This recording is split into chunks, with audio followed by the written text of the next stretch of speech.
Bismillahirrahmanirrahim. Assalamualaikum warahmatullahi wabarakatuh. Perkenalkan, nama saya Nur Laili dengan NIM 21040450210. Nah teman-teman, jadi dalam pemilihan jabatan atau karir itu banyak sekali faktor-faktor pendukungnya, baik dari segi lingkungan ataupun dari dalam diri kita sendiri. Nah untuk itu pada kesempatan hari ini saya akan menjelaskan mengenai teori pilihan jabatan atau karir menurut Holland dan juga menurut Aneroth. Nah untuk lebih jelasnya lagi mengenai kedua teori ini, silahkan teman-teman menyimak video berikut ini. Yang pertama adalah teori pilihan jabatan menurut John L. Holland. Pada teori yang dikembangkan oleh John L. Holland ini menjelaskan bahwa suatu pemilihan pekerjaan atau jabatan merupakan hasil dari interaksi antara faktor hereditas atau keturunan dengan segala pengaruh budaya, teman bergaul, orang tua, orang dewasa yang dianggap memiliki peranan yang penting. Nah, selain itu, John L. Holland juga merumuskan tipe-tipe atau golongan kepribadian dalam pemilihan pekerjaan berdasarkan atas inventory kepribadian yang disusun atas dasar minatnya. Nah, kemudian setiap tipe-tipe kepribadian itu dijabarkan ke dalam suatu model teori yang disebut model orientasi atau the model orientation.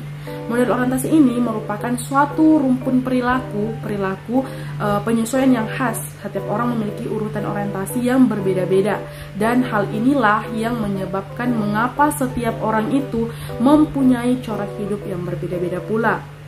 Adapun model orientasi yang dijabarkan oleh John L. Holland adalah sebagai berikut. Yang pertama, realistis. Tipe model ini memiliki kecenderungan untuk memilih lapangan kerja yang berorientasi kepada penerapan. Ciri-cirinya yaitu mengutamakan kejantanan, kekuatan, otot, keterampilan fisik, mempunyai kecakapan, dan koordinasi motorik yang kuat. Kurang memiliki kecakapan verbal, konkret, bekerja praktis, kurang memiliki keterampilan sosial, serta kurang peka dalam hubungan dengan orang lain. Nah, orang model orientasi realistis ini dalam lingkungan nyatanya selalu ditandai dengan tugas-tugas yang konkret, fisik, eksplisit, yang memberikan tantangan bagi penghuni lingkungan ini. Untuk dapat memecahkan masalah yang lebih efektif, seringkali memerlukan bentuk-bentuk kecakapan, gerakan, dan ketahanan tertentu. Nah, di antara kecakapannya itu seperti mekanik, ketahanan dan gerakan fisik untuk berpindah-pindah dan seringkali berada di luar gedung.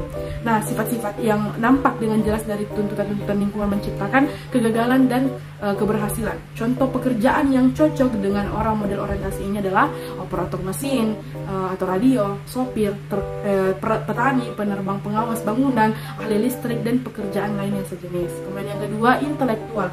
Tipe orang yang memiliki ini cenderung untuk memilih pekerjaan yang bersifat akademik.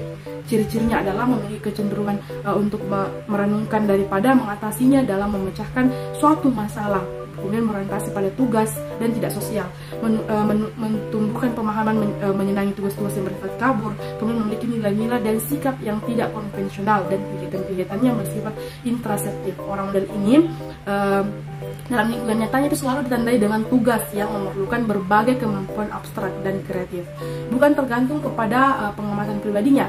Untuk dapat memecahkan masalah yang efektif dan efisien, diperlukan intelijensi, imajinasi, serta kepekaan terhadap berbagai masalah yang bersifat intelektual dan fisik juga.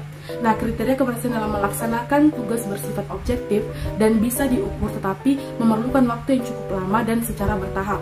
Nah, bahan dan alat serta perlengkapan memerlukan kecakapan intelektual daripada kecakapan manual. Kecakapan menulis mutlak dipelihara dalam orientasi ini. Contoh pekerjaan yang cocok dengan orang yang berorientasi pada model ini adalah ahli fisika, ahli biologi, kimia, antropologi, matematika, pekerjaan penelitian, dan pekerjaan lain yang sejenis. Kemudian yang ketiga adalah sosial. Jadi tipe model ini memiliki kecenderungan untuk memilih lapangan pekerjaan yang bersifat membantu orang lain. Ciri-ciri dari tipe model ini adalah pandai bergaul dan berbicara, bersifat responsif, bertanggung jawab, kemanusiaan, bersifat religiusme, membutuhkan perhatian, memiliki kecakapan verbal, hubungan antar pribadi, kegiatan-kegiatan rapitan teratur, menjauhkan bentuk pemecahan masalah secara intelektual, lebih berorientasi pada perasaan.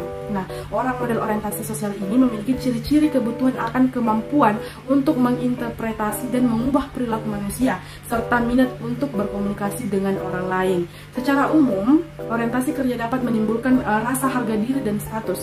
Contoh pekerjaan orang dengan model orientasi ini adalah guru, pekerja sosial, konselor, misionari, psikolog klinik, terapis, dan pekerjaan lain yang sejenisnya juga.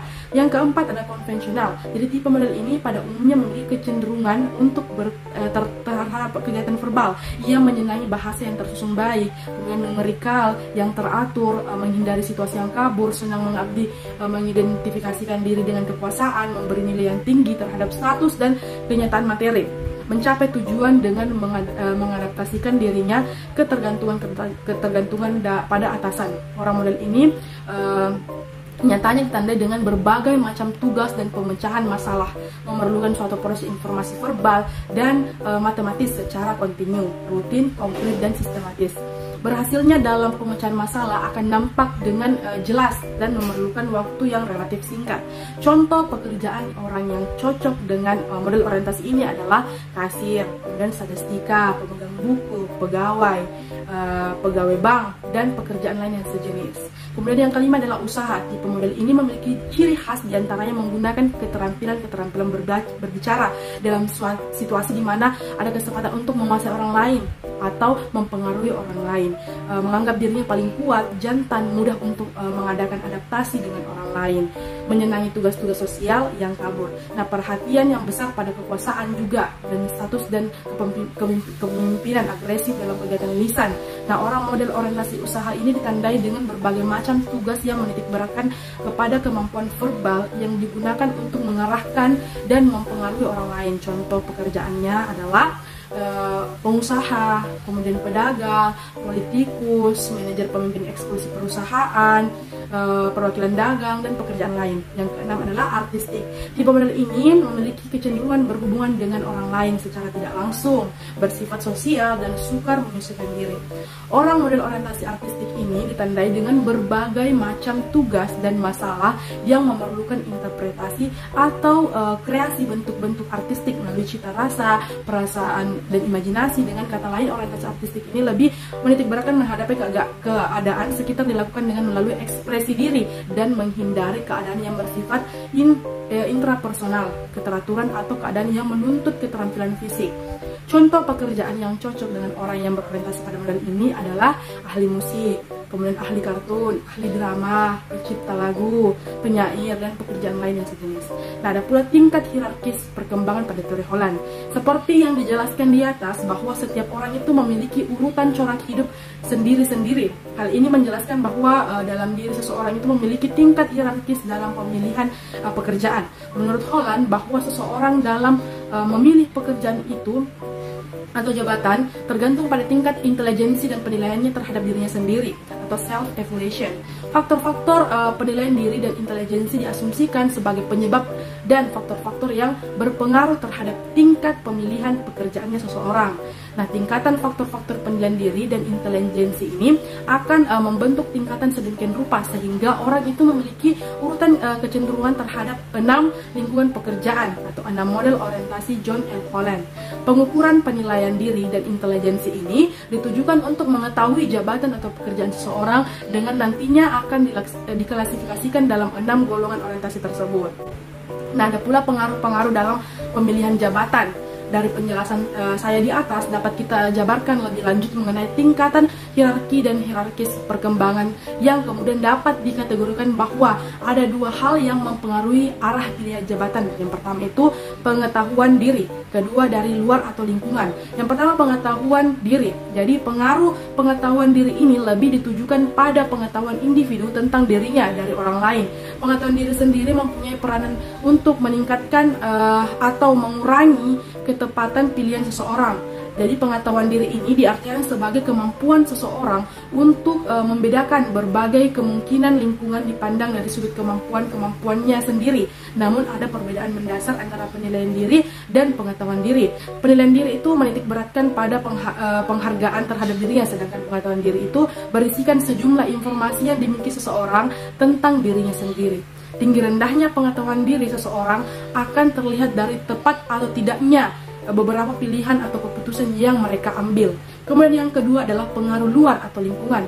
Pengaruh ini memiliki faktor yang sangat luas. Dijelaskan bahwa dalam memilih jabatan atau pekerjaan, individu dapat dipengaruhi dengan tekanan sosial seperti tuntutan orang tua, pengaruh dari masa kecilnya, lingkungan pergaulan, dan sebagainya. Hal tersebut sangat mempengaruhi individu dalam hasil pengukuran pada tingkat hierarkis dan perkembangannya. Kemudian yang kedua adalah teori pilihan karir Anne Roy. Jadi Anne Roy adalah seorang dosen di Universitas Arizona, sekaligus juga seorang psikolog ternama di Amerika. Karyanya yang terkenal adalah The Psychology of Occupations. Nah, Anne Roy ini mengemukakan pandangannya bahwa pola pengembangan arah pilihan jabatan terutama sangat ditentukan oleh kesan pertama, yaitu pada masa bayi dan masa awal kanak-kanak, berupa kesan atas perasaan puas dan tidak puas. Selanjutnya akan terus berkembang menjadi suatu kekuatan yang berupa energi psikis. Nah, teori Roy ini dirumuskan berdasarkan hasil penelitian-penelitian yang dilakukan mengenai latar belakang, perkembangan, dan kepribadian para ilmuwan di berbagai bidang. Antara lain ilmu-ilmu pengetahuan sosial, kemudian ilmu pengetahuan alam atau biologi. Nah, teori Roy ini tergolong teori pilihan karir yang berdasar pada teori kepribadian. Hal ini dianggap penting di dalam teori ini adalah kebutuhan dan adanya jenis-jenis kepribadian. Dalam kebutuhan, orang itu akan memilih pekerjaan yang dapat memuaskan kebutuhannya. Nah, pandangan-pandangan yang berpengaruh pada penyusunan teori Roy ini termasuk teori penyaluran tenaga kejiwaan dan juga pengaruh pengalaman masa kecil. Nah, teori kebutuhan Maslow ini sangat berpengaruh pada teori pilihan karir ini juga keturunan. Nah, kemudian Anne Roy ini mengungkapkan bahwa ada 3 yang mempengaruhi pilihan jabatan karir seseorang. Yang pertama adalah genetika. Jadi Roy itu memandang genetika seseorang adalah warisan dari gen ayah maupun ibu, sehingga pada prinsipnya individu itu memiliki berbagai potensi bawaan yang akan menentukan sifat-sifat, minat, bakat, dan temperamennya. Nah, pada akhirnya potensi tersebut memiliki pengaruh yang besar dalam kehidupan seseorang, terutama dalam pemilihan karir yang akan dilalui pada masa yang akan datang. Nah, seorang anak yang terlahir dari keluarga yang bekerja pada bidang jasa cenderung itu akan bekerja juga pada bidang jasa ketika ia dewasa kelak. Demikian juga halnya dengan bidang pekerjaan lainnya. Nah, sifat, minat, bakat, dan temperamen individu itu diturunkan dari orang tua mereka. Yang kedua adalah pengalaman masa lalu. Berbagai pola asuh yang diterima individu pada masa anak-anak akan mempengaruhi bagaimana pilihan karirnya di masa depan nanti. Selain itu, suasana dan iklim yang ada di keluarga juga memiliki kontribusi yang besar terhadap pilihan karir individu itu sendiri. Suasana yang terjadi tersebut dapat saja berupa hal yang positif, seperti kasih sayang, penuh perhatian, dan saling menghargai. Nah, suasana yang negatif misalnya perlakuan kasar, kekerasan, acuh tak acuh, dan keluarga yang broken home. Jadi Anne Roy itu dan Sigelman mengemukakan hipotesis mengenai pengaruh pendidikan dan pola asuh orang tua terhadap anak, yaitu yang pertama lingkungan keluarga yang mencintai, melindungi, dan menuntut secara wajar akan menuntun anak itu menjadi orang yang memiliki orientasi di masa kanak-kanak dan orang yang berorientasi dalam pekerjaan yang akan ditempatinya. Kemudian yang kedua, lingkungan keluarga yang menolak, mengabaikan, dan tidak acuh terhadap anak akan menggiring anak itu menjadi orang yang tidak memiliki orientasi dalam pekerjaannya. Kemudian yang ketiga, kondisi yang terlalu melindungi atau overprotective atau menuntut terlalu berlebihan kepada anak akan menjadikan anak tidak memiliki orientasi dalam pekerjaan. Nah, yang keempat, sebagian anak yang berasal dari keluarga yang bersifat menolak kemungkinan orientasinya menjadi mencari kepuasan. Yang kelima, lingkungan keluarga yang santai dan mencintai akan memberikan jumlah keterkaitan yang memadai. Nah, selanjutnya menurut Roy, dari kategori emosional yang ada di dalam rumah tersebut, kategori penuh kasih, overprotective dan over demanding akan cenderung menghasilkan seseorang yang kejuruannya berorientasi pada kontak dengan orang lain atau person oriented. Sedangkan kategori santai, menolak dan mengabaikan cenderung itu menghasilkan seseorang yang kejuruannya berorientasi pada benda-benda atau non-person. Nah, Anna Roy ini menggolongkan seluruh jabatan atas dua kategori dasar. Kemudian itu yang pertama, person oriented atau berhubungan dengan orang. Jadi pekerjaan yang berorientasi pada kontak dengan orang lain. Misalnya orang-orang yang suka bekerja bersama dengan orang lain, dianggap itu cenderung demikian karena mereka itu menghayati kebutuhan yang kuat untuk diterima baik oleh orang lain. Jadi semua orang ini dididik oleh orang tua yang menunjukkan sikap menerima dan menyayangi.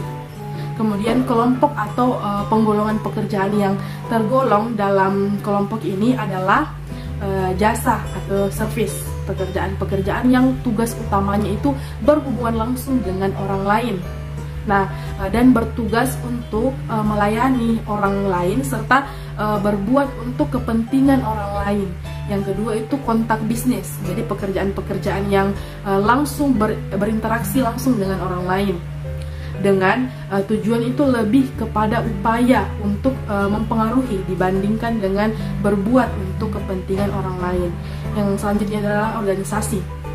Jadi pekerjaan-pekerjaan manajerial serta membentuk interaksi yang bersifat formal untuk mencapai suatu tujuan tertentu. Yang selanjutnya kebudayaan. Pekerjaan-pekerjaan yang tujuan utamanya adalah untuk melestarikan atau sebagai pelestarian dan pewarisan budaya seperti halnya pendidikan.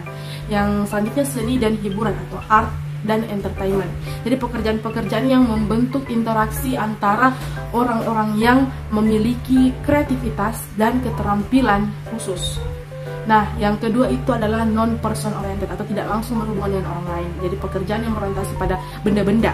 Jadi pekerjaan non-person oriented ini biasanya adalah orang-orang yang lebih itu suka bekerja dengan menangani barang atau benda tanpa mencari kontak dengan orang lain. Biasanya itu dia suka di belakang layar.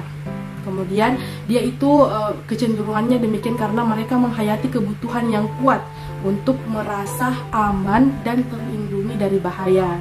Nah, kelompok atau penggolongan pekerjaan yang tergolong dalam non-person oriented ini adalah yang pertama teknologi.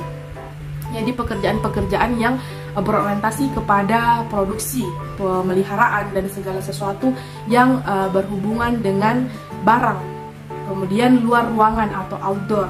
Nah, pekerjaan-pekerjaan yang dilakukan di ruangan itu seperti ruangan terbuka, alam atau alam bebas dan tidak terlalu tergantung atau membutuhkan adanya interaksi dengan banyak orang.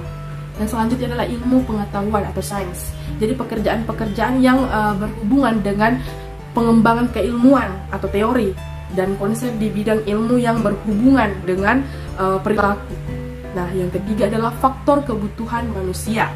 Nah, kebutuhan-kebutuhan individu itu dapat mempengaruhi pilihan karir individu tersebut. Dalam hal ini adalah Anna Roy berpijak kepada teori kebutuhan yang dikembangkan oleh Maslow. Nah, secara hierarki, Maslow menyebutkan 8 motif kebutuhan individu. Yang pertama ada motif kebutuhan fisik atau psikologi, kemudian kebutuhan akan rasa aman, safety needs, kemudian yang ketiga adalah kebutuhan akan kasih sayang dan cinta, need for belongingness and love, kemudian kebutuhan penghargaan diri, esteem needs, yang kelima adalah kebutuhan akan pengetahuan dan pemahaman, need how and understand, kebutuhan estetika atau aesthetic needs, kemudian kebutuhan aktualisasi diri, dan yang kedelapan adalah kebutuhan hubungan dengan yang kuasa. Jadi hierarki kebutuhan Maslow ini lazim juga digambarkan sebagai piramida, di mana kebutuhan paling dasar memiliki ruang paling luas dan semakin ke atas itu ruangnya akan tersedia semakin kecil. Nah, di sana dapat dilihat bahwa manusia itu dalam kehidupannya memiliki tingkatan-tingkatan kebutuhan yang mesti dipenuhi sesuai dengan taraf dan kemampuan dalam memenuhi kebutuhannya. Baik, cukup sekian materi yang dapat saya bawakan mengenai teori pilihan karir menurut Holland dan juga menurut Anya Roy. Jadi berdasarkan dari kedua teori tersebut, dapat kita simpulkan bahwa dalam pemilihan karir atau jabatan seseorang itu banyak sekali faktor yang dapat mempengaruhinya, mulai dari dari kebutuhan yang menurutnya tadi Anya Roy, kemudian pola asuhnya orang tua, dan juga kalau menurutnya tadi Holland itu bagaimana terhadap pemahaman dirinya sendiri, kemudian lingkungannya dan lain sebagainya. Nah, itu merupakan berbagai faktor yang dapat mempengaruhi pilihan karir jabatan seseorang. Nah, untuk itu berdasarkan materi yang saya jelaskan tadi, semoga bermanfaat. Kurang lebihnya mohon dimaafkan. Wassalamualaikum warahmatullahi wabarakatuh.